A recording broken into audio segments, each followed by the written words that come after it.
ദൈവത്തിന് സ്തുതി. സങ്കീർത്തനം 45. എൻ്റെ ഹൃദയം ശുഭവചനത്താൽ കവിയുന്നു. എൻ്റെ കൃതി രാജാവിന് വേണ്ടിയുള്ളത് എന്ന് ഞാൻ പറയുന്നു.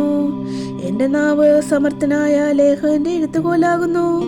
നീ മനുഷ്യപുത്രന്മാരിൽ അതിസുന്ദരൻ, ലാവണ്യം നിന്റെ അതിരങ്ങളിന്മേൽ പകർന്നിരിക്കുന്നു. അതുകൊണ്ട് ദൈവം നിന്നെ എന്നേക്കും അനുഗ്രഹിച്ചിരിക്കുന്നു. വീരനായുള്ളവേ, നിന്റെ വാൾ അരക്കി കെട്ടുക. നിന്റെ തേജസ്സും നിന്റെ മഹിമയും തന്നെ. സത്യവും സൗമ്യതയും നീതിയും പാലിക്കേണ്ടേന് നീ മഹിമയോടെ കൃതാർത്ഥനായി വാഹനമേറി എഴുന്നള്ളുക.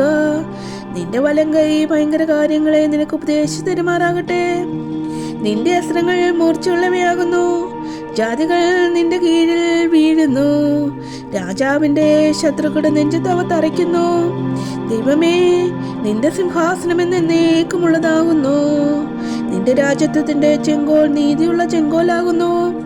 നീ നീതിയെ ഇഷ്ടപ്പെടുന്നു, ദുഷ്ടതയെ ദോഷിക്കുന്നു. അതുകൊണ്ട് ദൈവം നിന്റെ ദൈവം തന്നെ. നിന്റെ കൂട്ടുകാരിൽ പരമായി നിന്നെ ആനന്ദ തൈലം കൊണ്ട് അഭിഷേകം ചെയ്തിരിക്കുന്നു. നിന്റെ വസ്ത്രമെല്ലാം മൂറും ചന്ദനവും ലവംഗവും കൊണ്ട് സുഗന്ധമാക്കിയിരിക്കുന്നു. ദന്തമന്ത്രത്തിൽ നിന്നും കമ്പിനാഥം നിന്നെ സന്തോഷിപ്പിക്കുന്നു.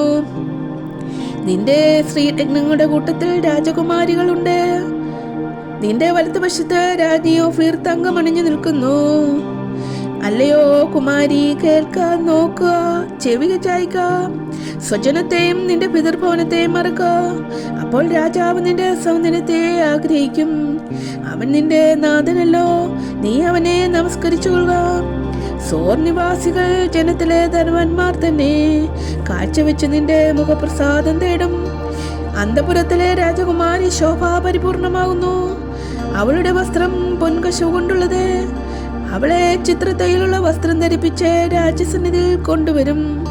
അവളുടെ തോഴിമാരായി കൂടെ നടക്കുന്ന കന്യകമാരെയും നിന്റെ അടുക്കൽ കൊണ്ടുവരും. സന്തോഷത്തോടും ഉല്ലാസത്തോടും കൂടി അവരെ കൊണ്ടുവരും. അവർ രാജമന്ദിരത്തിൽ പ്രവേശിക്കും. നിന്റെ പുത്രന്മാർ നിന്റെ പിതാക്കന്മാർക്ക് പകരയിരിക്കും. സർവഭൂമിയിലും നീ അവരെ പ്രഭുക്കന്മാരാക്കും. ഞാൻ നിന്റെ നാമത്തെ എല്ലാ തലമുറകളിലും ഓർക്കുമാറാക്കും.